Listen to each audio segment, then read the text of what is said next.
I'm going to pass this around eventually. Since I will be translating for you, I think I'll use it so we can record on this. Hola, buenas tardes, buenas noches ya. Muchísimas gracias por venir, perdón por la tardanza, pero bueno, ya enos aquí. Quisiera antes que nada agradecer a la Casa Refugio Citlaltépetl, que siempre nos recibe con los brazos abiertos y que además es un espacio bellísimo que vale muchísimo la pena. Y que es precisamente un refugio donde pueden convivir la pluralidad de las ideas, un montón de discursos, de luchas, de nuevas ideas. Entonces, a mi enorme agradecimiento a María Cortina, su directora, Alejandra Clausel, y a todo el equipo que mantiene este recinto tan bello moviéndose. Quisiera nada más presentar muy rápido, antes de entrar en materia, desde la extrema derecha respecto de la audiencia. Terrible. Nos acompaña Carlos Brown, que es el director de conocimiento de Oxfam en México. Es el transformador. Pasó un camión. Sí. Eso pasa cuando Carlos está en escena. Cuando me pones en la extrema derecha, eso es lo que pasa. Carlos es director de conocimiento en Oxfam y además le ha dado nueva vitalidad de la mano de Alejandra Haas no solo a la ONG, sino también a los temas de igualdad, de responsabilidad fiscal. Él es un empedernido estudioso del marco lógico también, entre otras cosas. Alejandra Ancheita, que también nos acompaña, es directora de PRODES, que es abogada feminista, es abogada en derechos humanos, tiene un montón de condecoraciones que no repetiría ahora para no sentirnos mal todos los que no tenemos ninguna. Pero ha sido una de las pioneras en presentar y en traer a la mesa los derechos sociales y culturales, que eran pues un poco la masa y era un poco como la materia oscura, lo que mantiene todos los demás derechos juntos, pero nadie quería ver, ¿no? Y nuestra estrella de la noche, la doctora Catalina Pistor, que es autora del Código del Capital, además de otros libros y una de las grandes estudiosas de teoría del derecho ahora y sobre todo del papel que juega el derecho en nuestras sociedades, que es algo que suele pasarse por alto, más que bien, ¿no? Que los marxistas no saben qué hacer con él propiamente, es como asunto de la superestructura. Los estudiosos de la economía neoclásica nos repiten que al final en realidad tiene que reducirse al mínimo, ¿no? Que es como nada más las normas de la cancha, ¿no? Pero al final acaba siendo no solamente eso, sino algo que determina cómo se construye el capital, como vamos a ver a lo largo de la velada. Yo soy Eugenio Fernández Vázquez, soy editor en jefe en La Cigarra, y voy a estar haciendo la traducción consecutiva todo lo mejor que pueda. Les pido, por favor, paciencia y generosidad para mis errores, ¿no? Without further ado, sin más, please. Thank you. Good evening, everyone, and thank you so much for coming. I thought I would just explain some of the core arguments of the book and then leave it to my commentators to comment, and I'm really interested in your questions so we can have a conversation. So the core idea of the book is that capital, which I define as a wealth-generating asset, is coded in law. La idea central del libro es que el capital, que es un activo que genera riqueza, está codificado por el derecho. So why am I saying that? I'm basically saying simple objects like a piece of land or a promise to future payment or an idea are all interesting things, but they don't generate wealth on their own. Objetos sencillos como un poco de tierra o una idea, por ejemplo, son objetos interesantes, pero no generan riqueza por sí mismos. But when I code them in law, I can basically graft or put certain legal attributes onto these assets that allow me to generate wealth from them. Cuando se los codifica por ley, se les otorgan ciertos atributos legales que les permiten generar riqueza. So let me just give you one example that is a current example which I don't discuss in detail in the book, but which gives us, I think, the same pattern, the way in which capital has always been coded. Permítanme darles un ejemplo que no está desarrollado del todo en el libro, pero que ilustra cómo el capital está siendo codificado. So think about data, right? Data have become one of the most valuable assets. It's the new oil, the new, as the economist has called it at some point. Pensemos en los datos. Los datos se han convertido en uno de los activos más valiosos. Se lo considera el nuevo petróleo, por ejemplo, ¿no? Until 30 years ago, nobody thought data even existed or could be turned into capital. Hasta hace 30 años nadie pensaba, ni siquiera que los datos existían, ni mucho menos que podían ser codificados como capital. And then slowly but surely data were enclosed. Y luego, poco a poco, se cercaron los datos. So at the beginning, nobody knew who owned data. Al principio nadie sabía quién era dueño de los datos. And then the techno companies simply claimed that the data were theirs. Y luego las compañías de tecnología simplemente afirmaron que los datos eran suyos. And they used an old argument, which is to say they improved the data because, Y usaron un argumento viejo, que era decir que ellos habían mejorado los datos. So they collected them, they cleaned them, they organized them, and last but not least, they put them on a physical device, on a computer. Entonces los reunieron, los organizaron, los limpiaron y, no por ser el último es menos importante, los pusieron en una computadora. And then they lobbied Congress in the United States to adopt a law that actually verified or vindicated what they had done already. The Computer Anti-Fraud Act of 1986 basically said who owns the device owns the data. Y luego cabildearon el Congreso para conseguir una legislación que en los hechos les dio la razón o reivindicó sus afirmaciones, una ley sobre computación de 1986 que dijo que efectivamente quien era el dueño de la computadora era el dueño de los datos. So many people have litigated against that and have said, these are my data, I produced them, and have either made property rights claim or tort claims to get damages for the use by tech companies and others of their data. Mucha gente ha litigado en contra de esto, afirmando esos datos los produje yo, por lo tanto son míos, y han afirmado que tienen derechos de propiedad y ¿cómo se llama? For damages. Y daños y perjuicios en contra suya para recuperar esos datos. Most courts in the United States have argued you don't have property rights to your data. We all don't have property rights to our data because they are of no economic value to us. Las empresas estadounidenses han afirmado que nosotros no tenemos propiedad sobre los datos, que no los podemos reclamar, porque no tienen valor económico para nosotros. So effectively they have turned property rights on their head, because usually we say we assign property rights to create wealth. Now they're saying you don't have property rights because they're not valuable to you. Se pusieron los derechos de propiedad de cabeza, porque generalmente se codifican los derechos de propiedad para generar riqueza, y ahora lo que se ha dicho es que no tienes derechos de propiedad porque no tienen valor para ti. So what I'm trying to explain in the book is that this pattern has happened again and again and again. Lo que trato de explicar en el libro es que este patrón ha ocurrido una y otra y otra y otra vez. So I show how land has been enclosed in a similar way at a time when it wasn't clear who was the real owner of the land. The concept didn't even exist. Muestro, por ejemplo, cómo se cercó la tierra en un tiempo en el que no estaba clara la propiedad sobre ella y el concepto de propiedad sobre la tierra ni siquiera existía. So somebody, the landlords in England or the settlers in the Americas, claimed that the land was theirs. Los terratenientes y los lores en Inglaterra o los colonos en las Américas afirmaron de pronto que la tierra era suya. And as long as they could find some state with state power, with military power or coercive powers to back their claim, they could vindicate them. Y encontraron estados con poderes coercitivos que podían hacer valer esa afirmación, ese reclamo, esa exigencia para efectivamente tener esos derechos.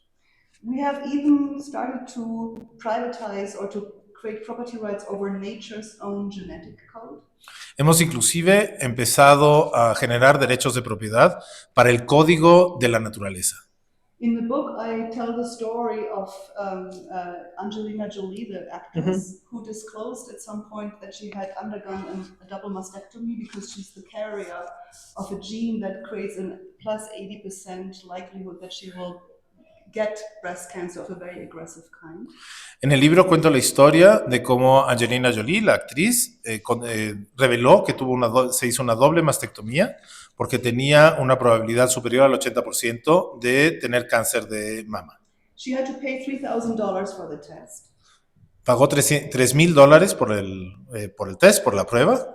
Because one little company in Utah had gotten a patent over the test kit because they had claimed that they had discovered the sequence of the gene that is responsible for the cancer.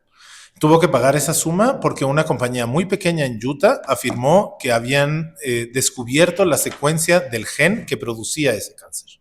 And the company then sent cease and desist orders, basically told all other doctors and hospitals that they could not use other tests. They had to use their test kit and would otherwise be taken to court. Y mandaron órdenes y advertencias a los hospitales y otros laboratorios explicando que no podían usar otras pruebas más que la suya porque estaban violando derechos y que si usaban otras pruebas, entonces serían llevados ante las cortes, serían denunciados.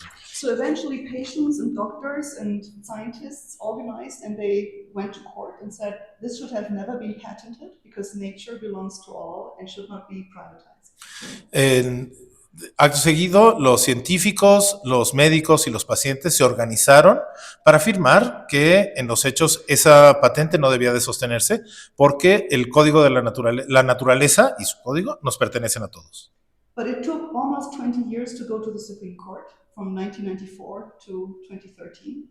Pero tomó casi 20 años para que esta acción legal llegara a la Corte Suprema desde 1994 hasta 2013. And the Supreme Court struck down that patent, so this was a win. Y la Suprema Corte de Justicia efectivamente les quitó la patente y en los hechos esto fue una victoria. But at the same time, the company had created a monopoly over the data because all women that had been tested had sent the data to that company, and the company did not share the data with everybody else. Pero al mismo tiempo, la compañía había construido un monopolio en torno a los datos, porque todas las mujeres que se habían hecho la prueba habían generado sus datos y la empresa se adueñó de ellos y no lo había compartido con nadie más. And it used, of course, this monopoly to make even more money. Y usaron, claro, este monopolio para hacer todavía más dinero. So in the book, I tell the story about land, about nature, also about firms like Lehman Brothers and other companies that use corporate law to create capital for investors, for shareholders. I also use the example of debt, because debt is one of the most powerful capital assets. En el libro cuento la historia de la tierra, de la naturaleza, de las empresas como Lehman Brothers, por ejemplo, y también sobre la deuda, que es uno de los activos. So I don't have the time to go into all these stories, but I welcome questions later on. I just want to mention 3 more things. No tenemos tiempo para ir sobre todas estas historias y será mejor recibir preguntas después, pero quiero mencionar 3 cosas más. The first question is who has done it? La primera pregunta es ¿quién lo ha hecho? The second question is how can this work at a global level? La segunda es ¿cómo puede esto funcionar a una escala o a un nivel global? And the third question is how does this work with our democratic systems of political governance? Y la tercera es ¿cómo funciona esto con nuestros sistemas democráticos de gobernanza política? So on the first question, who has done it, I'm basically saying the coding takes place not in legislatures, but mostly in the closed offices of attorneys, of practicing attorneys. La primera respuesta es que esto no ocurre en las legislaturas, sino detrás de la puerta cerrada de las oficinas de los abogados. So the attorneys know the law, and they also know how you can push the limits of the law, how you can use ambiguities in the law or gaps in the law to advance the interests of their clients. Los abogados conocen la ley y saben cómo usar los huecos o las ambigüedades en la ley o las fronteras de la ley para empujar impulsar o hacer valer los intereses de sus clientes. They also learned how to use the same legal institutions and apply them to different types of assets. También aprendieron cómo usar las mismas instituciones, las mismas normas, y aplicarlos a distintos tipos de activos. So property rights were first developed under feudal times for land. Los derechos de propiedad se desarrollaron por primera vez sobre los derechos feudales a la tierra. But then they were transposed to financial assets, to intellectual property rights, to things like nature, through intellectual property rights to data. Pero luego se los transpuso a otros activos como los derechos intelectuales o los derechos sobre los datos, por ejemplo. Yeah. And along the way, the meaning of property rights changed. Y en el camino, el significado de los derechos de propiedad cambió. The essence of property rights originally was use, physical use. You can use the thing for your own purposes. Maybe you can alienate it, but it's basically a control right. En un primer momento, los derechos de propiedad estaban vinculados al uso de la tierra. Since the 19th century, courts have recognized expected value as a property right. Desde el siglo XIX, las cortes han reconocido el valor esperado como un derecho de propiedad. So that expanded the scope of property rights, which of course helped the financial industry, helped the data industry, and helped others. Eso ha aumentado el alcance y el rango de los derechos de propiedad, lo cual a su vez ha ayudado a las empresas financieras y otras compañías. So for each of the legal modules of the Code of Capital, of the legal institutions I described, you can tell a story, how it's being used for one asset after the other, how the same pattern repeats itself. Se puede ver cómo este mismo patrón se repite una y otra vez a lo largo de la historia. So I'll stop here, but I'm basically saying the advocates, the attorneys are the ones that are doing most of the coding, and they can always create a first mover advantage because they use private law, institutions of private law, and the policemen for private law are other private actors. Los actores son los protagonistas de esta historia y son quienes conocen la ley y son quienes la pueden hacer. Y esta codificación, este proceso se hace en oficinas privadas y además quienes vigilan este uso de la ley y esta aplicación de la ley son también abogados. So they can claim that something is legal until they're challenged, and not all actions are ever challenged. Y en los hechos pueden afirmar que algo es legal hasta que enfrentan un desafío y no todas las acciones enfrentan un desafío. So let me bring this to the next question. What about globalization or global capitalism? Vamos a la segunda pregunta sobre el capitalismo global y la globalización.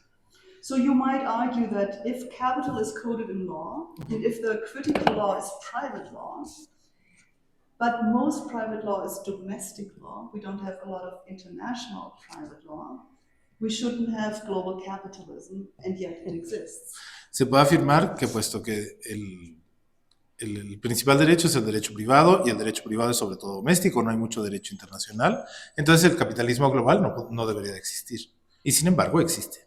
So I'm arguing essentially that you could have a global system of capital which is sustained only by a single domestic legal system as long as all other states recognize and enforce the law that is created in that legal system.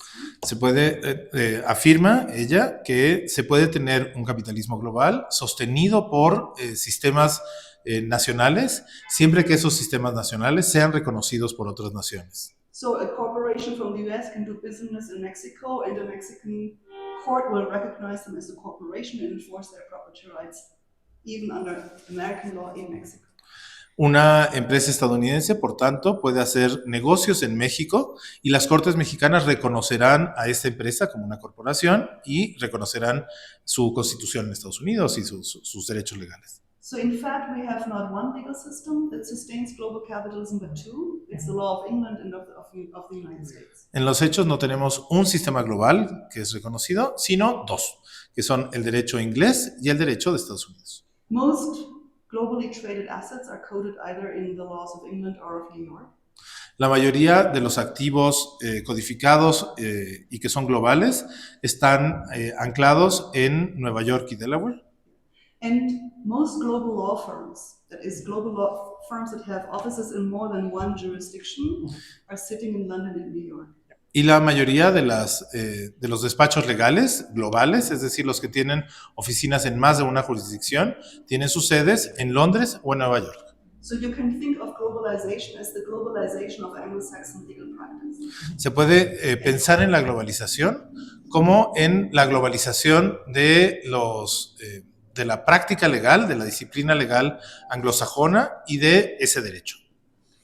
So let me come to the final point, and how does this work with democracies? Because democracies are states, they're territorially bounded, our polities, and the idea still is that we self-govern through law.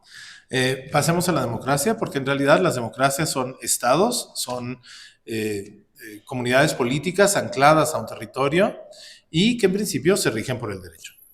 And yet we have agents, holders of assets, of capital assets, with lawyers on their side that can take the law into their own hands and create capital, which they can enforce in different countries, all the time claiming it's legal.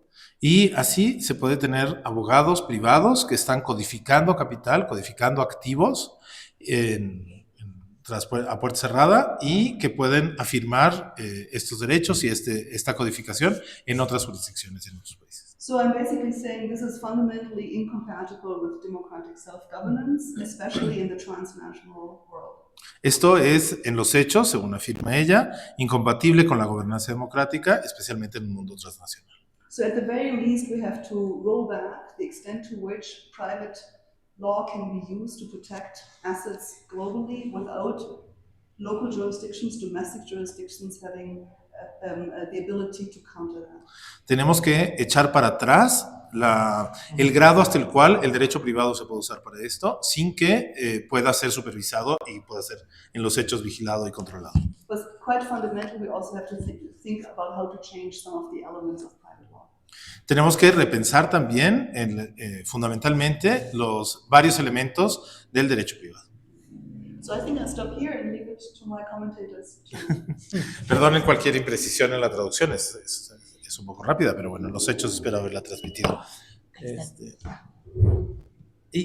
Carlos, no seas malo, te acercas el micrófono. Sí, con gusto. Con gusto. Lo hacemos igual, voy pausando, tú vas traduciendo simultáneo. Ok, muy bien. Porque además tengo una tendencia a hablar rápido, así que trataré de ser lo más pausado posible. En primer lugar, agradecer a Eugenio y a La Cigarra la oportunidad de presentar a la doctora Pistor.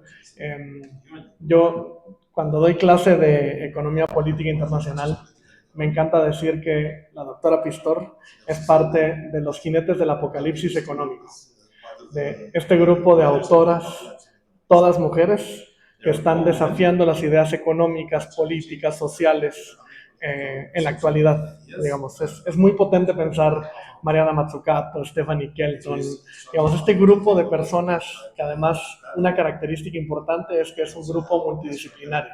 Algunas son economistas, algunas son sociólogas, algunas están en medio.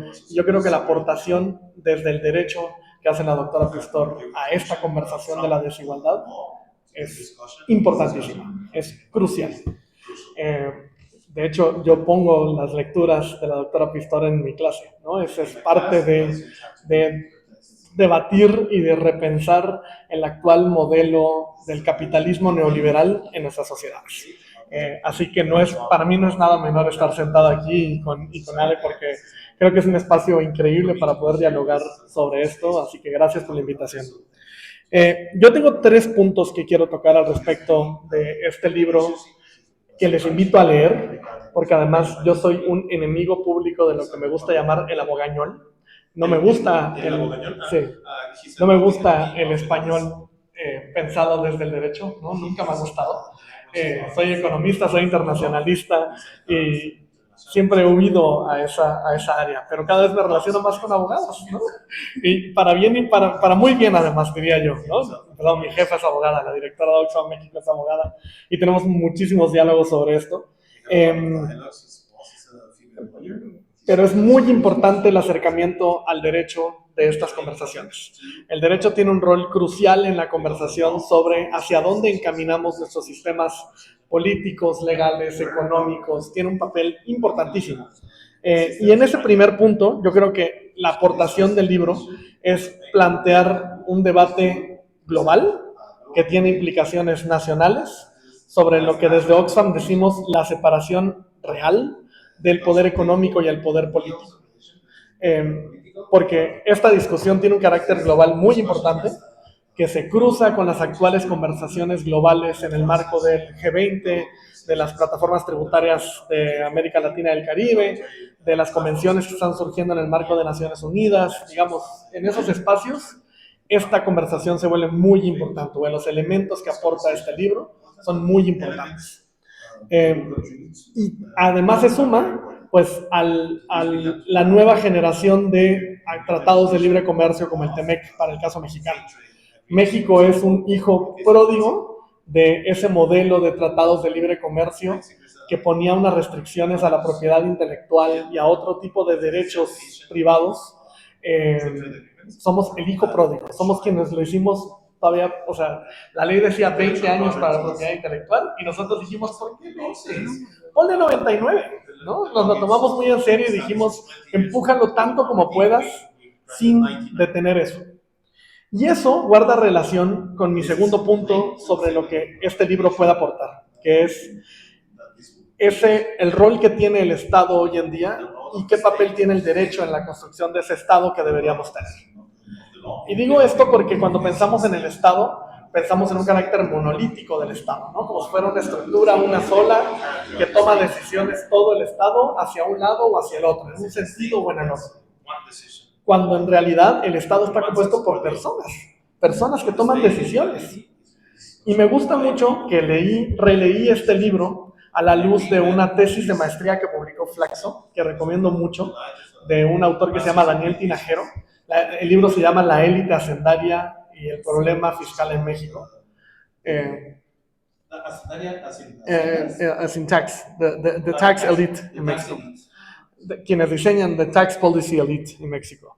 Que son, lo que dice el libro, el planteamiento central del libro es las personas que forman parte, que han formado parte históricamente, por lo menos hasta 2018, que es donde analiza el libro, de la política hacendaria, son personas que han entrado y salido entre lo público y lo privado, pasando por las consultoras. Y entonces la aportación parece una obviedad, ¿no? Lo digo y ustedes van a decir, sí, ¿no? Pero el tema es que esa relación no es solamente en un sentido, es decir, no es solamente terminan en lo público, se van a lo privado y revierten las decisiones que han tomado, sino que es un ir y venir. Y el libro es muy rico en entender cómo se construyen estas élites que toman decisiones. Traigo esto a colación, traigo esta referencia al libro, muy breve. Uno, porque es un muy buen libro, pero además dos, porque en ese libro se plantea muy bien que las personas que han tomado las decisiones para diseñar las políticas y para codificar el capital, sea en leyes, digamos, sea en el marco, digamos, legal, pero también en las prácticas, pero también en cómo se les cobran impuestos, son las mismas personas que luego van a las consultoras, digamos, a este sector de consultancy y deciden revertir esas decisiones, porque las conocen a profundidad. Digamos, no es el Estado como un monolito, son personas dentro del Estado que están activamente revirtiendo cualquier intento de poner controles al capital. Y esto guarda relación directa con lo que plantea la doctora Pistora a lo largo del libro. Me parece que se entiende muy bien cuáles son esos mecanismos y cómo es un problema que sí tiene que ver con la dinámica de quienes toman las decisiones dentro del Estado, pero también la falta de controles democráticos, la falta de cualquier contrapeso a que esto ocurra, que es el legislativo no tiene esas facultades, el ejecutivo tiene mucha discrecionalidad para revertir estas decisiones. Entonces estamos medio en una situación muy comprometedora. Es muy difícil poder avanzar cualquier cambio a esto desde una mirada tan particular del caso mexicano, ¿no? Y por eso se vuelve una discusión global. Y el tercer punto que quiero tocar al respecto tiene que ver con pues, la relevancia enorme que tiene esa última sección sobre democracia. ¿Cuál es el rol que juega toda esta conversación en el carácter democrático de nuestras sociedades? Y me voy a permitir citar dos fragmentos muy breves del libro, que están casi al final, prometo no arruinarles, hacerles spoiler cuando lo lean, pero dice, para que la democracia prevalezca en los sistemas capitalistas, las sociedades deben recuperar el control sobre el derecho, la única herramienta que tienen para gobernarse a sí mismas, y esto debe incluir los módulos del Código del Capital.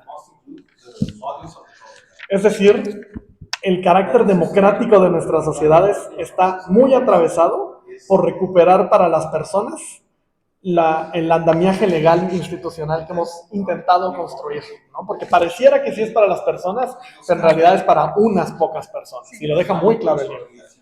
Y en la segunda que quiero, digamos, el segundo quote que quiero poner es donde dice que el primer paso en la dirección hacia las recomendaciones que plantea es que se debe establecer una regla clara que impida ofrecer al capital privilegios legales sobre y por encima de los módulos básicos del capital. Suena más sencillo de lo que parece. Porque luego dice, la respuesta automática a las peticiones de nuevas exigencias, regulaciones especiales o tratos fiscales preferenciales debería sencillamente ser no.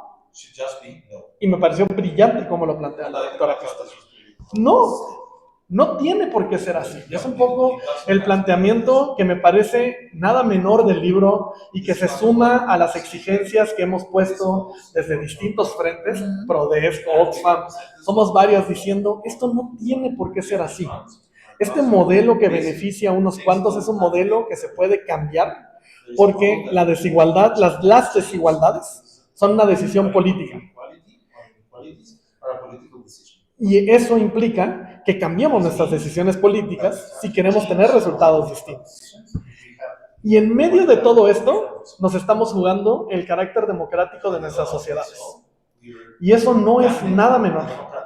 Porque el descontento, esto que llaman la polarización, y uso unas comillas muy grandes, es solamente el reflejo de la exclusión sostenida que ha realizado nuestro sistema político, legal, económico, que luego se manifiesta en lo social.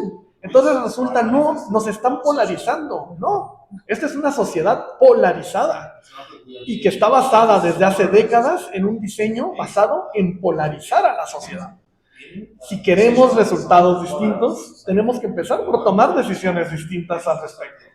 Y creo que el hecho de decir no, una palabra que en México no es muy común, no nos gusta decir que no, es un gran primer paso para empezar a cambiar esto. Decir, oye, quieren venir las empresas con el nearshoring, dales muchos beneficios tributarios y por favor permíteles codificar a modo en los tratados. No. Hay que pensar una forma distinta de relacionarnos con esas empresas. Y eso pasa por derrumbar muchos de los mitos sobre los que hemos construido esta forma de relacionarnos con el sector privado, desde el gobierno. Es algo que tiene que cambiar, pero además que es posible cambiar. Y esa es una de las cosas que me gustan de este libro. Que dicen, esto está codificado en lo legal, sí, pero eso se puede cambiar. Esto puede ser distinto. Podemos generar mecanismos distintos que trasciendan los actuales módulos del capital. Eso me parece, ofrecer una alternativa en nuestros tiempos es una cosa nada menor, me parece. Y creo que es uno de los grandes valores que tiene este libro. Y solo cierro diciendo dos cosas. Uno, el capítulo sobre blockchain y criptomonedas no tiene pierde. Es la lectura más simple para cuando venga un cripto bro a decirles que la cripto es el futuro y ustedes les digan, no, es el pasado. Es el mismo modelo que hemos cambiado de empaque, pero que sigue teniendo los mismos resultados. No genera valor, no contribuye a las sociedades, no puede ser una moneda, lo dice clarito el libro. Y lo segundo es, creo que les abogados en nuestra sociedad tienen mucho que aprender de un libro como este en términos de pedagogía legal. Mi rechazo hacia el abogañol tiene todo que ver con que nadie me ha acercado al derecho. Ya cada vez tengo más personas que me acercan y me parece muy bonito, pero el acercamiento al derecho siempre ha sido desde esta visión de atalaya, de nosotros lo decimos así, y eso da una legitimidad que pareciera que no se puede cuestionar. Y lo que permite este libro es darte cuenta de que sí lo puedes cuestionar, que si bien la desigualdad está codificada en la forma en la que codificamos legalmente el capital, eso se puede cambiar, pero además hay una manera distinta de hacer las cosas y una manera distinta de entender la relación con el derecho. Y eso a mí me parece una gran aportación de este libro. Necesitamos a más abogados, abogadas, abogades planteando esto desde un lugar distinto, y creo que este es un gran lugar para empezar. Así que muchas gracias por ese libro, porque es un libro increíble. Muchas gracias.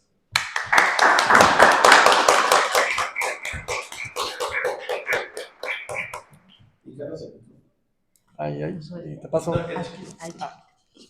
¿Te lo pasas? Nada más acércate un poquito más. Bueno, pues muchísimas gracias, Carlos, por la explicación que das creo que de los capítulos más interesantes del libro, que en general es un libro, la verdad, muy educativo, pero además de ser educativo es muy interesante, ¿no? De leer.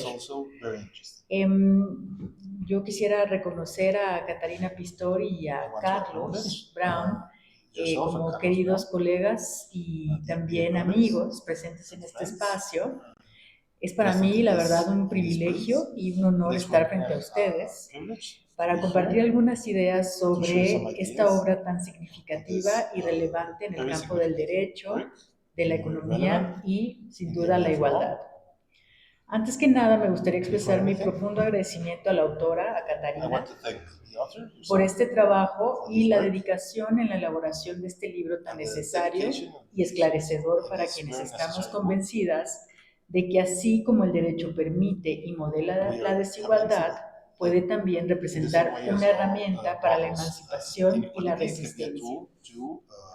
Desde Prodesk, que es la organización que yo dirijo, tenemos muy claro que analizar el poder y usar el derecho con creatividad nos permite tirar de las pequeñas grietas del sistema y crear espacios que nosotros creemos que son espacios de esperanza, que es lo que tú refieres como la posibilidad de decir no.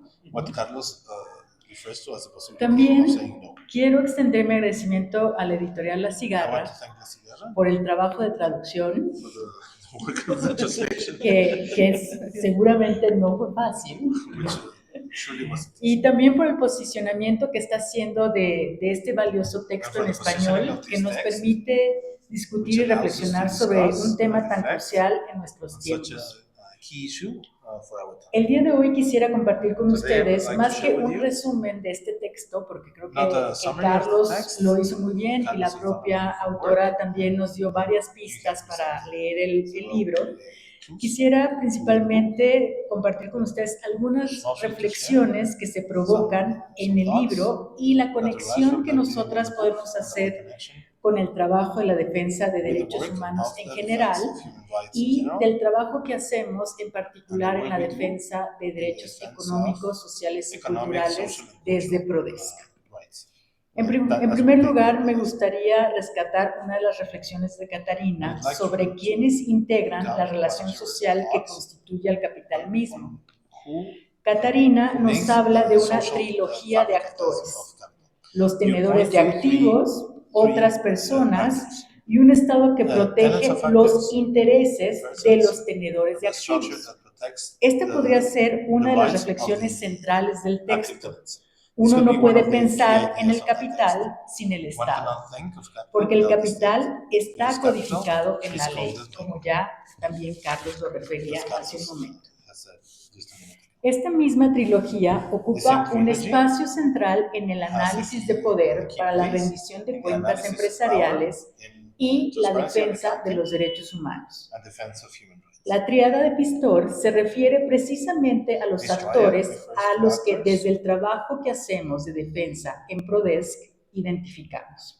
that we identify En from primer our lugar, framework. a las comunidades y colectivos The como communities and sujetas de collectives derechos as, y con la subjects of capacidad law, de crear poder with the colectivo, capacity of creating al collective Estado power, como el garante de to los the state derechos y a as las the empresas con guarantor of responsabilidades this y obligaciones law, con of las these rights, comunidades and, con las que business interactúan, with ya responsibilities sea to en communities calidad de with which empleadoras they o interact, por su influencia en el entorno social y by their sobre influence in los the derechos de las social, comunidades donde desarrollan su context. actividad. and the rights. En nuestro análisis, tanto a our nivel analysis, global como nacional, both at the observamos global or una national level, persistente carencia find a de persistent políticas lack públicas of, public adecuadas policies, que adequate public garanticen policies el that acceso guarantee equitativo de las equal personas, access by especialmente people, de las mujeres, especially, de las by trabajadoras, de women, los trabajadores for y workers, también female workers, de las and comunidades workers, racializadas, and racialized communities, a sus derechos fundamentales y a los fundamental procesos rights institucionales de and toma de institutional decisiones. processes of decision making. Además, identificamos deficiencias en el marco deficiencies normativo e in institucional normative, que impiden el institutional pleno goce framework de los that derechos, impede precisamente como full, expone enjoyment of Pistor, rights. un Just as marco you, creado Pistor por los says, maestros del código this framework was created para by the masters of the perpetrar code los intereses de empresas to y perpetuate the capitales. interests of business and capital.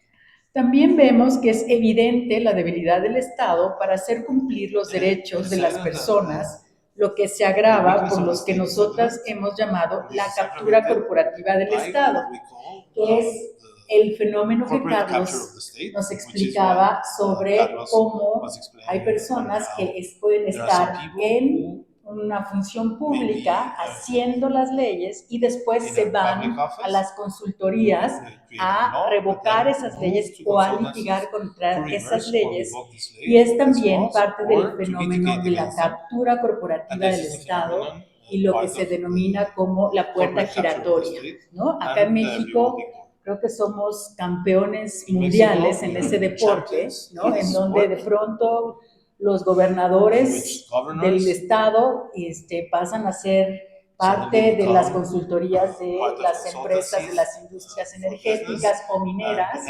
y eso está absolutamente normalizado, pero que es esto que Pistor también nos plantea como quiénes son los maestros del código y cómo van codificando las leyes y estas posibilidades de que el capital sea el centro de la vida de las personas.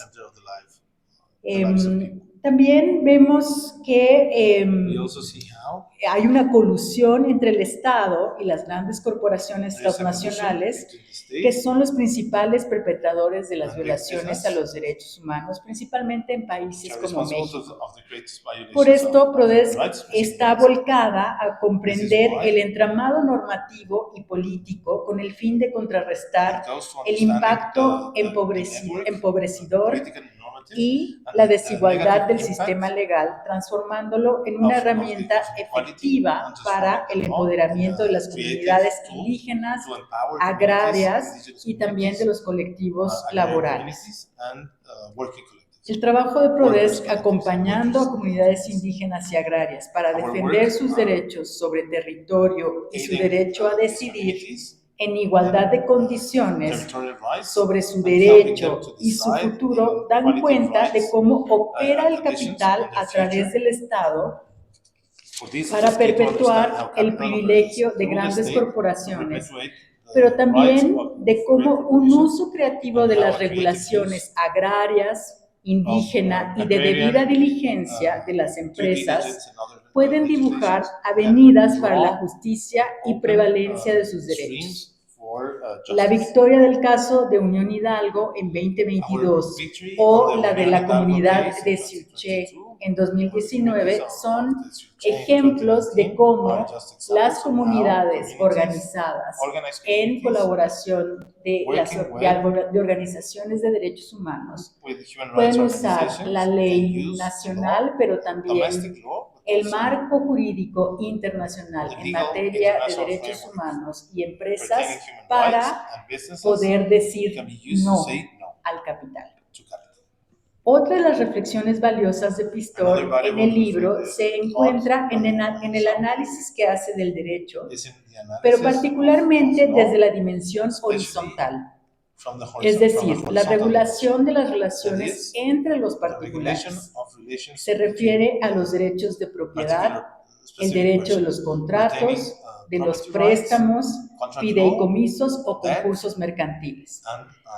Tradicionalmente, quienes nos dedicamos a la defensa de los derechos humanos, nos enfocamos en el análisis del derecho desde la relación de los estados con los ciudadanos y de cómo el derecho limita el poder del Estado.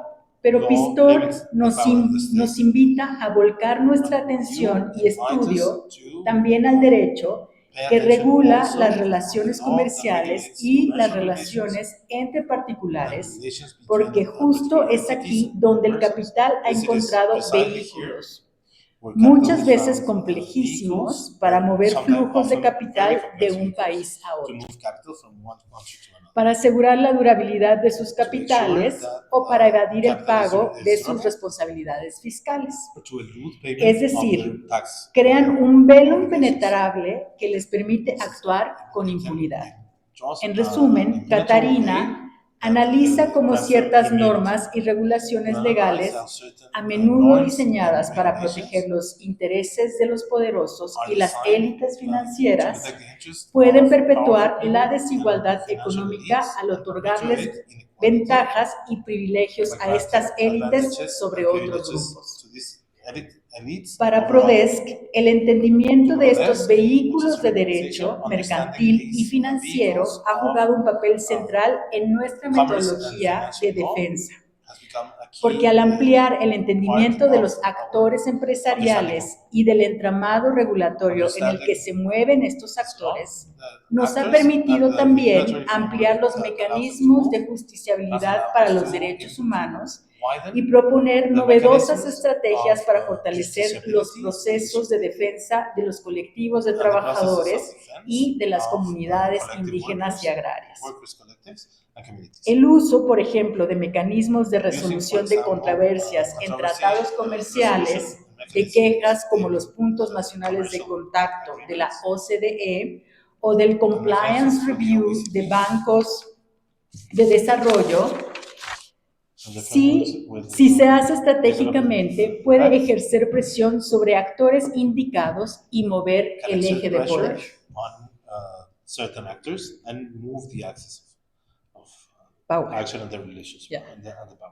Finalmente, hay una tercera reflexión que me gustaría rescatar del Código del Capital y está relacionada con una de las formas de codificación del capital que Pistor nos ofrece, la tierra.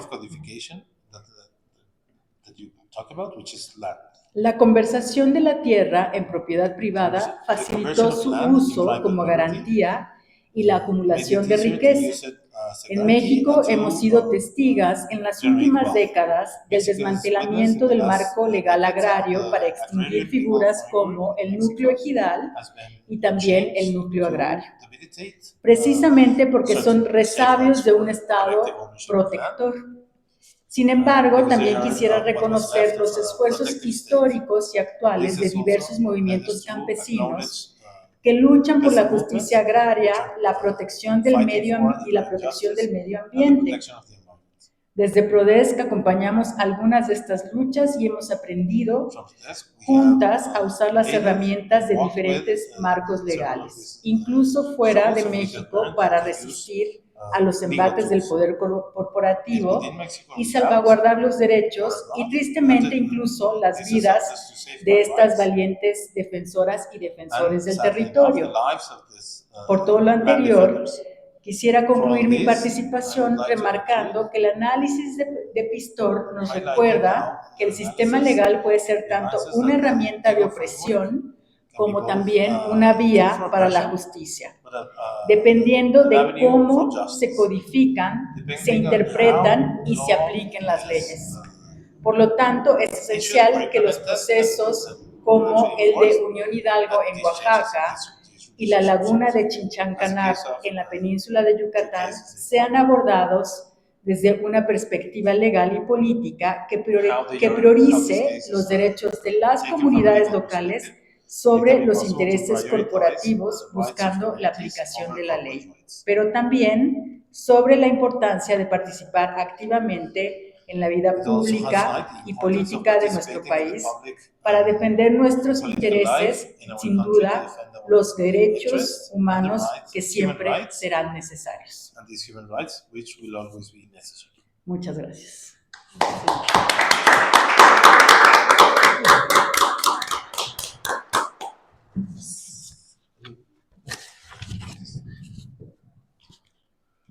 There you go. Do you want to respond?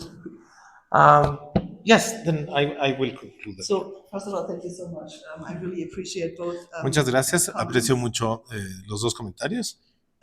Since there was not much critique, I can't Puesto que no really había mucha respond. crítica, en realidad no puedo responder gran cosa, así que muchas gracias. But what I really appreciate is the transposition of the ideas Agradezco from the mucho book la transposición de ideas del libro into the context of struggle and al advancement contexto de la of lucha justice in Mexico por la justicia en México. and other countries, and that's enormously Y otros rewarding países. for me. The only thing that I want to highlight, and both of you have said it, but I forgot to make it clear in my presentation. Lo único que quiero destacar, pero se me olvidó aclararlo en la presentación, I say in the book at some point that the mother of all subsidies is the law. en algún punto del libro digo que la madre de todos los subsidios es el derecho. Because we always hear that subsidies are inefficient, that we have to cut subsidies because they distort markets. Siempre vimos que hay que cortar los subsidios porque distorsionan los mercados, But the law, by giving privileges and by, for example, limiting liability, right, prevents the internalization of costs. It protects investors from the damages that they cause. el derecho al otorgar privilegios permite que se evadan ciertos costos. And at the same time elevates the rights of investors to sue countries such as Mexico in state investor dispute settlements. Y al mismo tiempo permite a las empresas demandar a estados como México en estas disputas entre inversores y estados To compensate them for the loss of expected value, para que se les compense según las leyes de valor esperado, just because the country adopts legislation that might possibly interfere with investor interests. solamente porque el país puede ser que adopte una ley o una normatividad que afecte los intereses de los inversionistas. So for me, what was important about the book as well is to just show the extent to which capital relies and depends on the state and the state's law. It's basically subsidized by a social resource and uses the social resource to create private wealth. Para mí, una de las cosas más importantes del libro era resaltar cómo el capital, el Estado sostiene el capital y lo subsidia en los hechos y le genera recursos para salir adelante. Carlos, Yo, más que una crítica, creo que un complemento al libro es el concepto de captura que menciona en algún momento del libro, que es un término que yo también me estoy cuestionando, a pesar de que trabajo en una organización que se basa en, digamos, romper con los mecanismos de captura política del Estado, ¿no? Captura corporativa, como decías. Porque si bien la crítica en el libro es al concepto mismo de captura, y lo que dice Catarina es el derecho es... déjenme ordenar mis ideas. En la crítica, en el libro dice, el derecho es, o sea, no puedes hablar de captura porque dado que está codificado en el derecho, entonces, digamos, la captura se vuelve medio como ridículo como argumento. Yo creo que en realidad lo que hay que hacer es traer el argumento del libro a las nuevas discusiones sobre captura, ¿no? Porque la captura puede ser muy distinta en niveles distintos. Así como hablabas un momento sobre esa relación de los altos mandos de la burocracia en Hacienda, en el sector energético, que tienen esta cosa que llaman las puertas giratorias o revolventes, y que lo que decía es, no es en un sentido, es en los dos. En lo local, esto es totalmente distinto, ¿no? La forma de la relación de lo público con lo privado, de lo político con lo económico, sí es una relación de captura, además en un país como México, cruzado por otros poderes como el crimen organizado. Entonces la captura toma una nueva dimensión, quizá en la Secretaría de Hacienda, en la Secretaría de Agricultura, se puede ver de una manera de conveniencia, que es como lo planteamos en el último informe de Oxfam México, que es una relación de conveniencia entre el poder económico y el poder político. En lo local, esto quizá no es así. Entonces, digamos, los estudios actuales sobre élites que dicen hay que repensar nuestro concepto de captura, pero también hay que caracterizarlo mejor, porque tiene muchas formas de mostrarse en nuestra sociedad, se habla muy bien con lo que dice Leo. Entonces, más que, por eso decía, no es necesariamente una crítica en el sentido formal, creo que necesitamos avanzar en nuestro entendimiento de la relación del poder económico y el poder político, entendiendo la base del derecho, pero también con las nuevas visiones desde la sociología política, desde el mismo derecho, desde la economía política, sobre cómo se cruza esa relación de conveniencia que sí es captura en algunos niveles.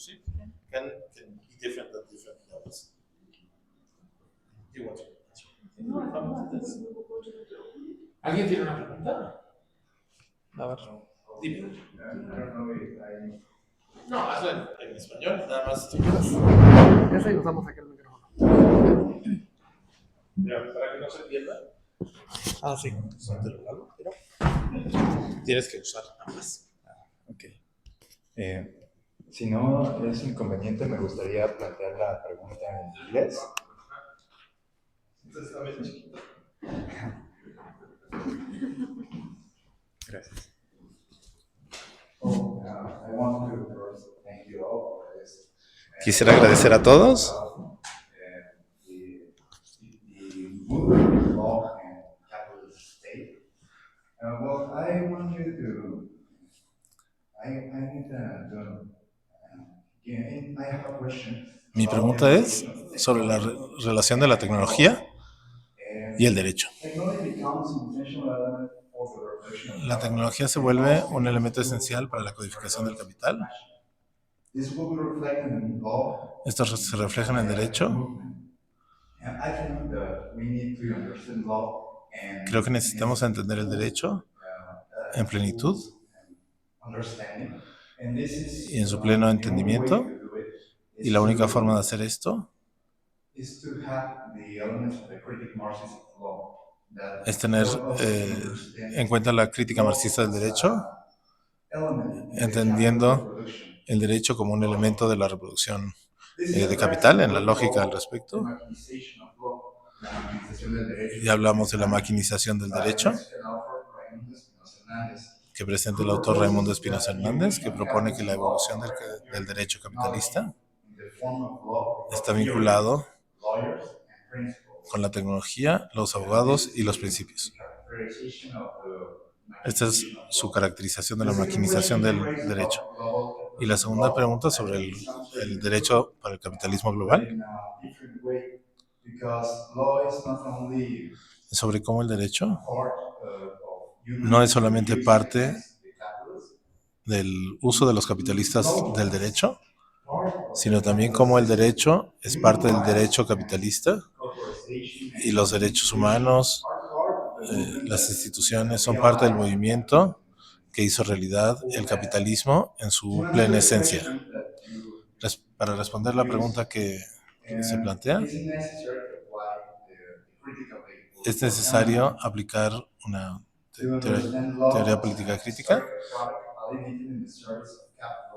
y entender el derecho como parte de... El derecho puede entenderse como parte del capitalismo.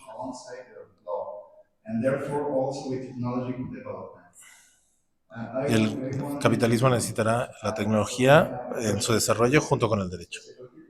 ¿Cuál es su opinión sobre la relación entre el derecho y la tecnología y la maquinización del derecho?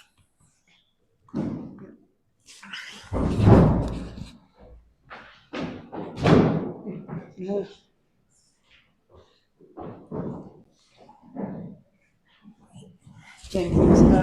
So let me maybe respond first to the general question, which is basically a Marxist critique of law in general.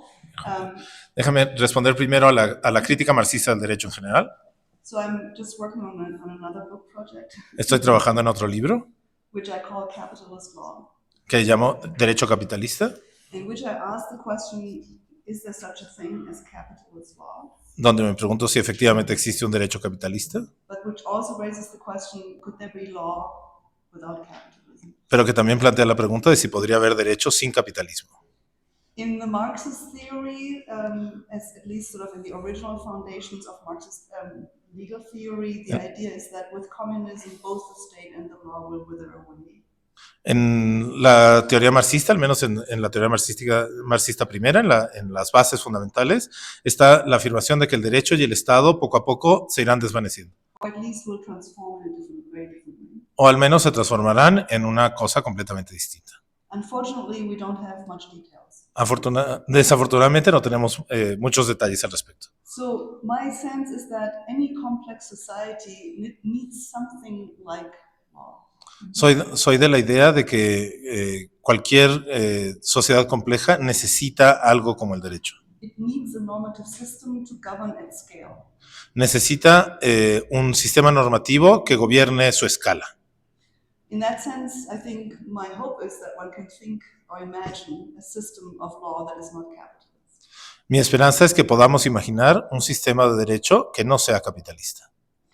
Okay, so I will not talk about the second book further. Let me just sort of Ya no hablaré del segundo libro, pero déjenme pasar a la otra pregunta. So what is the relationship between technology and the law? ¿Cuál es la relación entre la tecnología y el derecho? If I understand you correctly, you're particularly interested in digital technology. Si entiendo bien, tu pregunta es sobre la tecnología en general. Yeah. So, you know, one of the books I consulted for the Code of Capital was written by a patent lawyer in England. Uno de los libros que consulté para el Código del Capital lo escribió un abogado de patentes en Inglaterra. And it said something like, we made industrialization. Y decía algo así como, nosotros hicimos la industrialización. So it wasn't about the inventions as such, but it was about the legal protection of the invention. No fue sobre los inventos en sí, sino sobre la protección legal de esos inventos. And there is truth to that. Y hay mucha verdad en eso. So I think people can always be inventive and creative, but you can monetize, you can extract pecuniary monetary value from these inventions only when you make them in law. La gente siempre tiene inventiva, pero solamente puedes obtener riqueza de esas invenciones a través de mecanismos legales.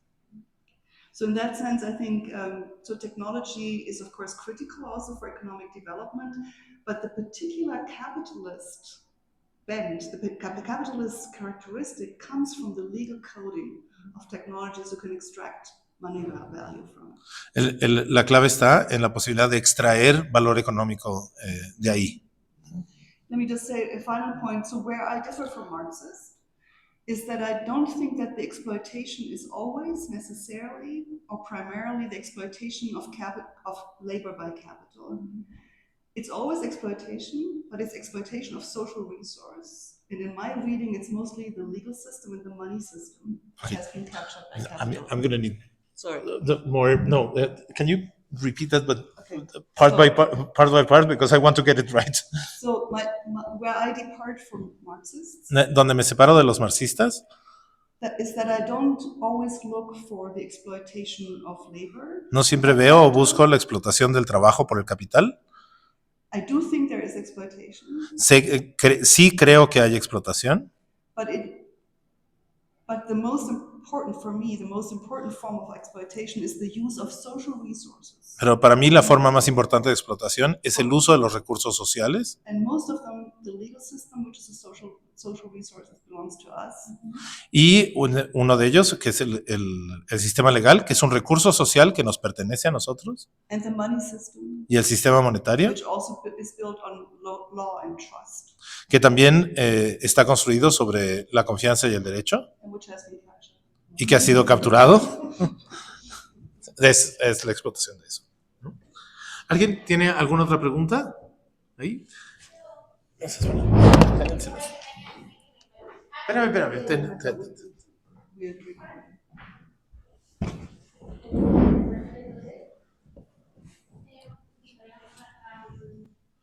Si quieres, pregunta en inglés y yo nada más traduzco para el micrófono, para la grabación.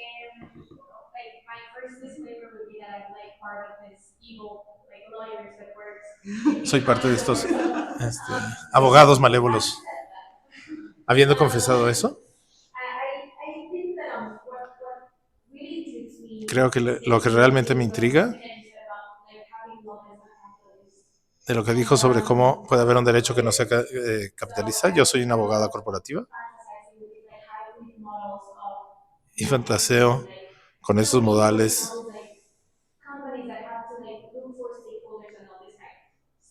que hay estos accionistas y no estoy segura de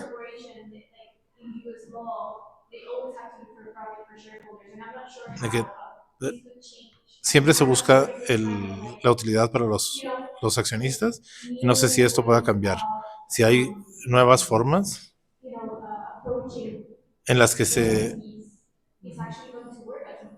de si van a funcionar nuevas formas de entender estas entidades. Porque siempre acaba siendo greenwashing o lavarse la cara.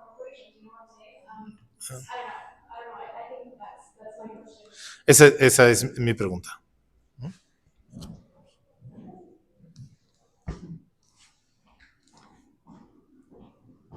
Gracias. Thank you. So, wonderful question. Qué gran pregunta. I'm just teaching this semester a course which is called Estoy enseñando este semestre una clase que se llama The Non-Capitalist Enterprise. La empresa no capitalista. So, since I teach in the United States, puesto que enseño en Estados Unidos, I have to tell the students that the corporation must be capitalist. tengo que enseñar a mis alumnos que las corporaciones tienen que ser, o las sociedades anónimas, tienen que ser capitalistas. At least under existing law. Al menos bajo el derecho presente. That's not necessarily true everywhere else, but it's true in the United States, given the way that case law and statutory law has evolved. Eso no es necesariamente cierto en otros sitios, pero es cierto en Estados Unidos en la forma en la que el derecho ha evolucionado. But even in the United States, there are many companies that put purpose or democratic organization over profit. Pero inclusive en Estados Unidos hay empresas o entidades que ponen el propósito o la democracia, o la gobernanza democrática por encima de las utilidades. And they're using many different legal forms. Y están usando muchas formas legales diferentes. Of course, the cooperative. Obviamente la corporativa, But the cooperative has a problem. It's very old-fashioned and very stiff. pero es muy old-fashioned y muy rígida.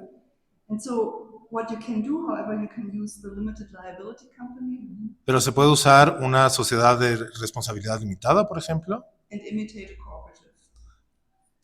And imitate, basically. E imitar la forma corporativa. You can use, basically, you can create democratic governance structures Se pueden crear estructuras de gobernanza democrática in an incorporated entity. en una sociedad registrada, incorporada, en una sociedad anónima, en una persona under legal, law en el derecho de Delaware, that gives the participants, the workers, for example, the power to decide. You can do this. en el derecho de Delaware, e inclusive ahí que esta estructura podría dar a los derechos, a los trabajadores, el derecho de participar. The biggest problem for cooperatives is funding. El principal problema que hay ahí para las cooperativas es el financiamiento. And so I think within the current financial ecology, it's difficult for them to survive. En el ecosistema financiero presente es difícil que sobrevivan. There are, of course, sort of people are trying to find ways, but it's difficult. We can talk more later. La gente intenta hallar formas, pero es difícil. The second type of company that is, I think, non-capitalist La otra forma de empresa que creo que no es que es no capitalista are companies that put purpose over profit. son las que ponen el propósito por encima de la utilidad.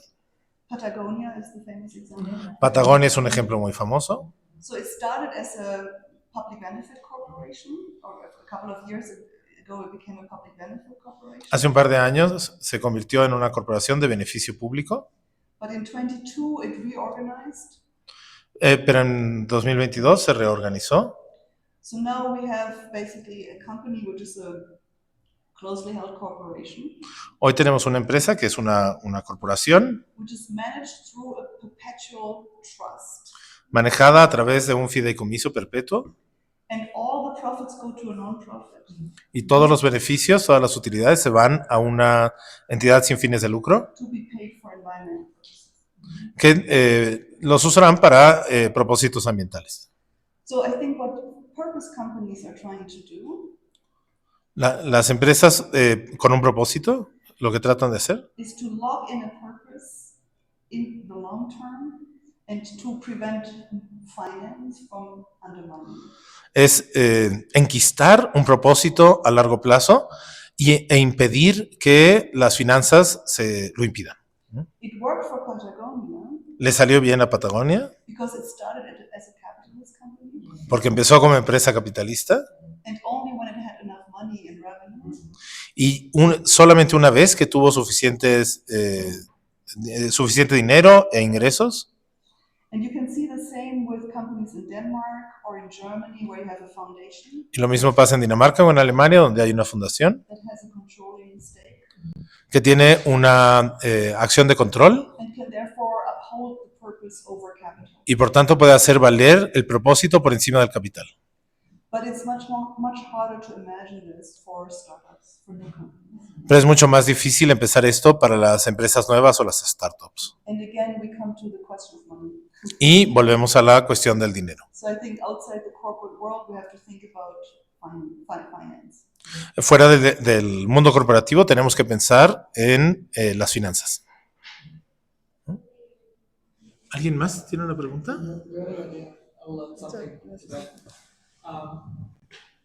Y hay una cosa más. Gracias. Y hay una cosa más que hay que considerar, y es que en esa relación de lo financiero también entra lo fiscal.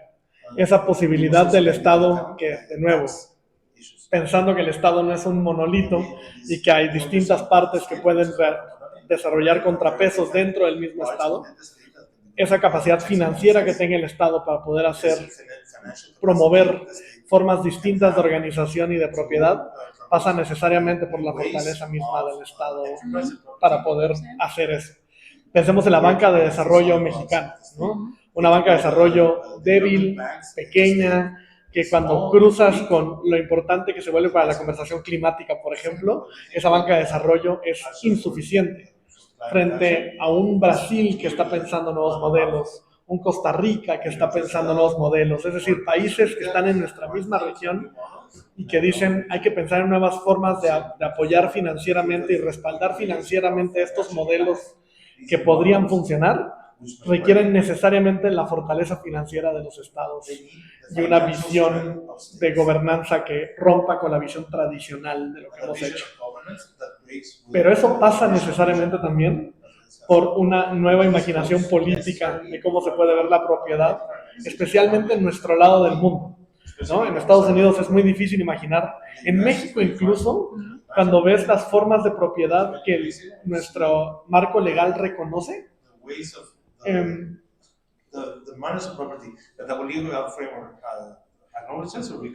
son burdas, son pocas, es la SA, es decir, sociedad anónima, responsabilidad limitada, y para de contar.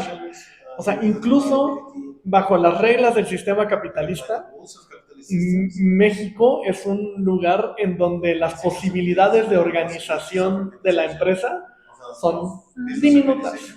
Entonces, todo lo que suena a economía social, a economía solidaria, está fuera de toda posibilidad. Entonces, incluso pensar la posibilidad de una empresa que pueda ser un referente como Patagonia en Estados Unidos, ¿no? Es impensable en México. A mí se me ocurrió ahora que estaba mencionando el caso de Patagonia, que además es un caso que me gusta mucho. La mantequilla Gloria, que era una empresa capitalista que no tuvo los dueños no tuvieron a quién heredar porque no tuvieron hijos y dejaron un fondo en donde todos los beneficios de la empresa, todas las utilidades de la empresa se van a los hijos de las y los trabajadores para su educación. Eso existe en México. Si ustedes ven la mantequilla Gloria, que es además la que compro por esto que acabo de decir, lo dice en el empaque.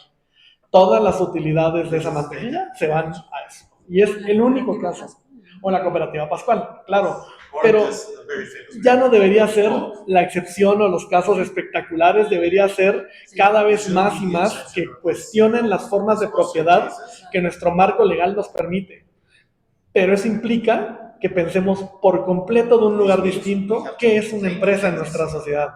Porque de nuevo, puede ser que tengas el marco legal estadounidense, que además por tratados comerciales internacionales, digamos, tratados comerciales como el TEMEC, te ejercen una presión a lo cómo tienen que ser, pero creo que sí hay posibilidad de pensar la empresa desde un lugar distinto. Pero eso pasa necesariamente por ejercicios de imaginación política que digan esto no es suficiente.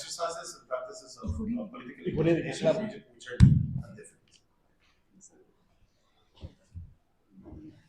El colega tenía una pregunta. Sí, tú tienes una pregunta, estaba buscando aquí.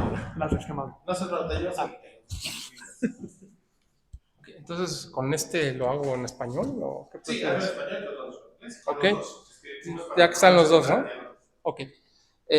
Bueno, en esta discusión hay como partes fundamentales el Estado y el código. ¿Ok? El Estado defiende al código y así funciona el capitalismo, a grandes rasgos, ¿no? Pero la cuestión aquí es que los estados y las hegemonías mundiales que permiten esto sufren cambios en el tiempo y son, ¿cómo decirlo? Tienen desafíos, son desafiadas. Y quizá algo así está pasando hoy en día en el mundo. Podría argumentarse que está pasando en México en particular, por cuestiones que han salido en la conversación como el crimen organizado que cruza y probablemente limita muchas de las posibilidades del Estado para cumplir con esta función. Esto en el caso mexicano e internacionalmente, pues la cuestión que está pasando ahorita de la multipolaridad que está surgiendo, ¿no? En este contexto, ¿cuáles serían sus comentarios respecto a lo que va a pasar con el capitalismo, dado que esos componentes esenciales están siendo pues puestos en duda en alguna medida?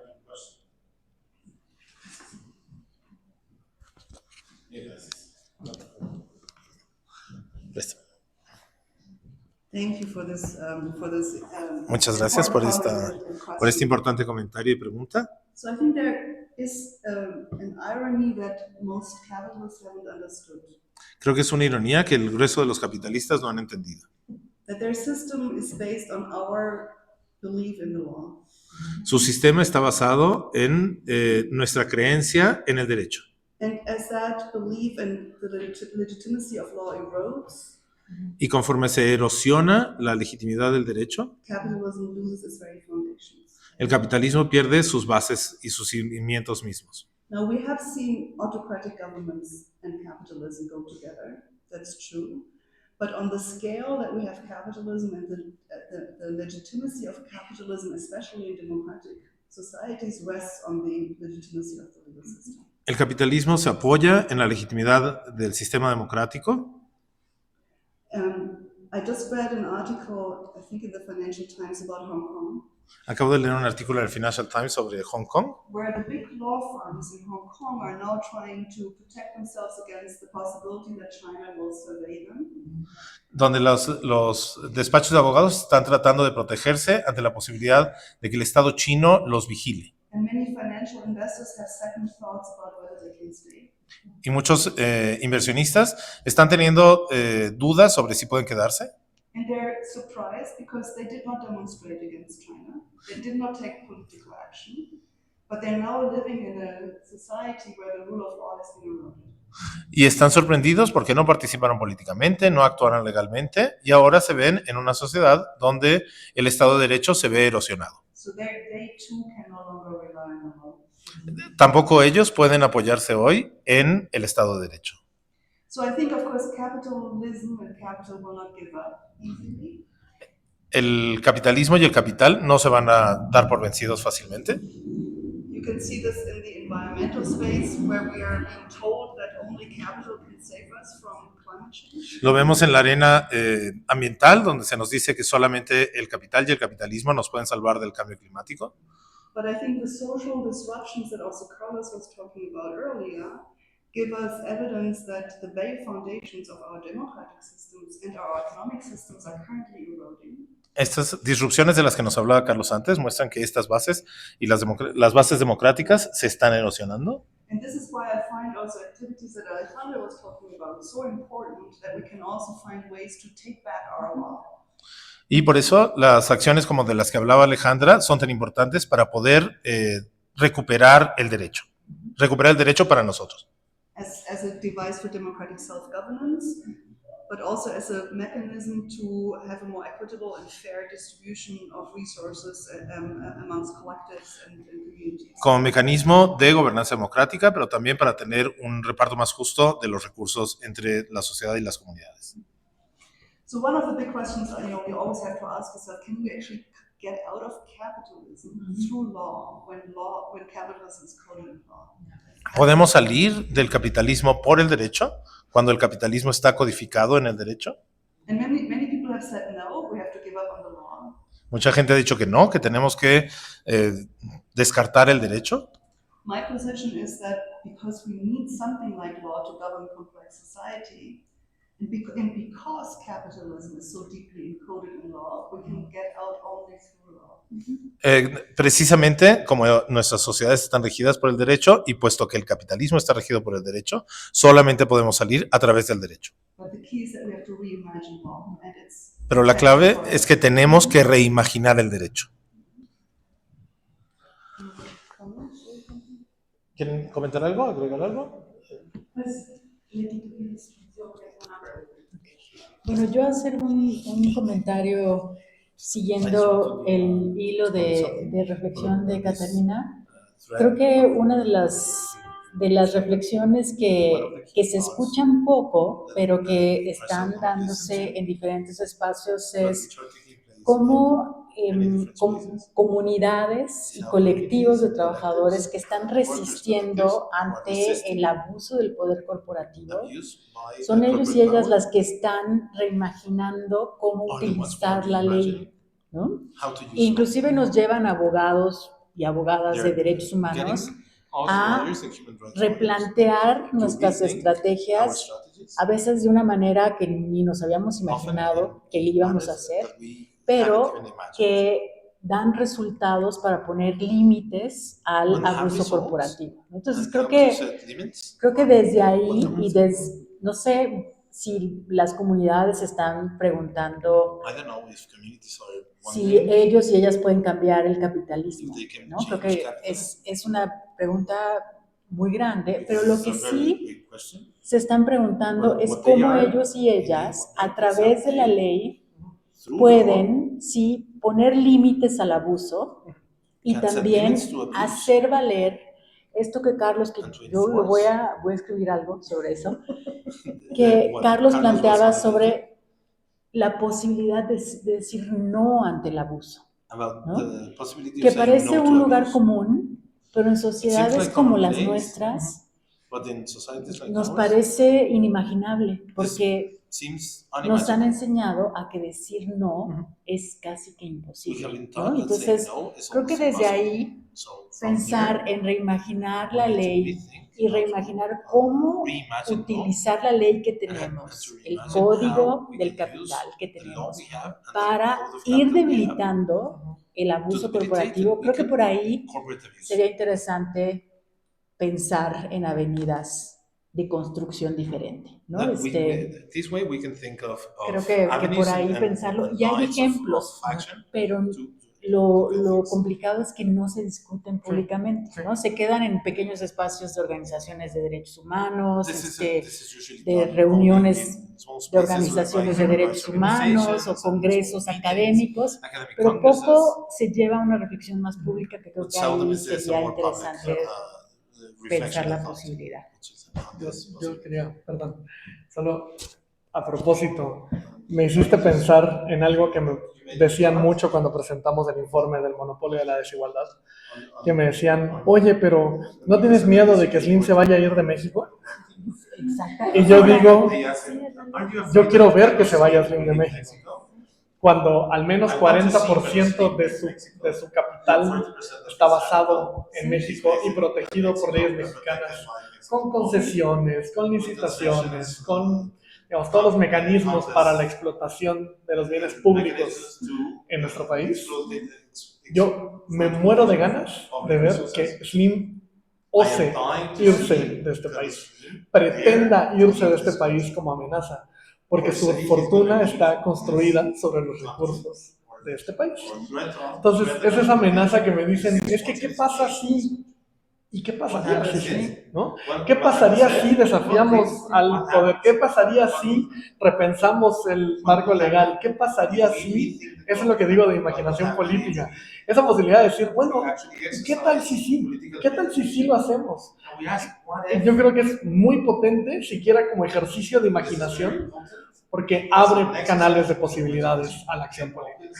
Y por eso creo que la academia tiene que seguirnos desafiando con esas preguntas, con esa posibilidad de decir no y de decir, claro, se puede decir que no.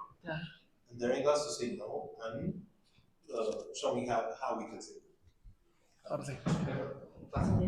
Gracias. Muchas gracias. Voy a hablar en español. Pues muchas gracias. Yo no soy abogada y el libro ha sido muy útil para entender muchas cosas que los que no somos abogados nos damos cuenta que tenemos que ver con el derecho en todas sus dimensiones. Y quiero traer el ejemplo de la naturaleza a la mesa. En México hace muchos años empezó una discusión muy intensa sobre los derechos del carbono y la diferencia entre los derechos del carbono capturado y los derechos de las emisiones evitadas por detener deforestación. Y fue una discusión que avanzó mucho en ese momento y que creo que México fue el líder para diferenciar lo que internacionalmente se codifica solo como carbono, entendiendo que lo que evitas, pues, es una serie de acciones colectivas y que no está solo en el tronco del árbol y en el suelo.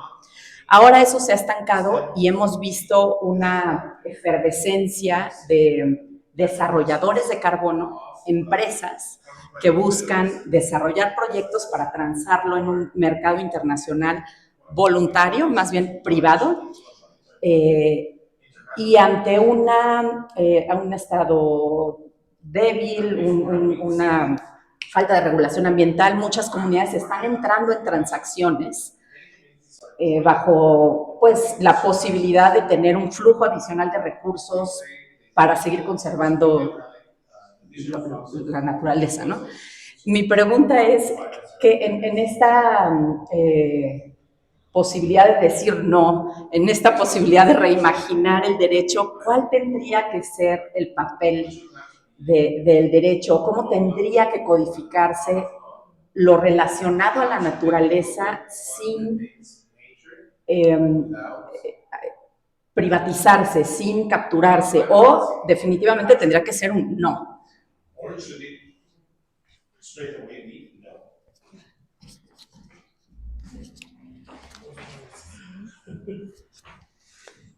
So it's a great question. So I think we always have to do both, play offense and play defense. Es una gran pregunta. Siempre se tiene que jugar a la delantera y a la defensa. So in terms of defense, you very often have to create some kinds of property rights to protect yourself against capture. En términos de defensa, siempre se tienen que generar ciertos derechos de propiedad para prevenir la captura. And here I mean capture in the sense of capturing wild animals. Y quiero decir captura en el sentido de capturar animales salvajes. And because many property rights have been created by capturing things that haven't been defined as property before. Puesto que muchas veces la captura ha sido capturando cosas que no tenían derechos de propiedad construidos con anterioridad. But I think in many legal systems there are ways to deal with this. Pero en muchos sistemas legales hay formas de lidiar con esto. We need again imagination. Otra vez necesitamos imaginación. And we need to share a lot of expertise and imagination. Y tenemos que desarrollar esta expertise y esta imaginación. So I give you an example from the United States. Pongo un ejemplo de Estados Unidos. So I'm working with some farmers in Vermont and New Hampshire, and on these issues too, because Trabajo they face the enclosure of con agricultores de Vermont y de New Hampshire porque están enfrentando un cercado en ese sentido. And New Hampshire is adopting a law to create a moratorium for 2 years that prevents farmers from selling their land. New Hampshire está desarrollando una moratoria por 2 años que impide que los agricultores vendan su tierra por 2 años. To Wall Street, basically, into these products. A estos productos, por ejemplo, a Wall Street. And of course, the lawyers are all saying you cannot do this because property rights are protected. Los abogados dicen, no puedes hacer eso porque los derechos de propiedad están protegidos. And so the farmers can sell to whomever. Y entonces los agricultores pueden vender a quien quiera. I had a student this year who wrote a paper under my supervision about things that I didn't know anything about. Bajo mi supervisión, un estudiante escribió un artículo sobre cosas de las que yo no tenía ni idea. He came from one of the rural states, I think from Montana. Venía de un estado rural, creo que de Montana. And he found out that there are 9 states in the United States that prohibit corporations from owning land, from owning rural land. Y descubrió que hay 9 estados en Estados Unidos que prohíben que las corporaciones posean tierra. These statutes were first adopted in the 1930s. Esta legislación se adoptó por vez primera en los años 30. But some only recently and some were amended recently as well. Pero algunos hace poco tiempo, recientemente, y algunas fueron enmendadas o corregidas recientemente. The best thing is that they were tested at the Supreme Court on their constitutionality. Lo mejor es que su constitucionalidad se desafió ante la Suprema Corte And existing case law says they are constitutional. y la jurisprudencia dice que son constitucionales. So I did 2 things. First, I told the farmers, you can take that case law and say that protects you because states have the right to change property and to protect farmers from intrusion. Le dije a los agricultores que pueden tomar esa jurisprudencia y usarla para decir que los estados pueden construir legislación que proteja a los agricultores en contra de intrusiones de este tipo. So if you can prevent corporations from owning land, then you can also have a moratorium for 2 years.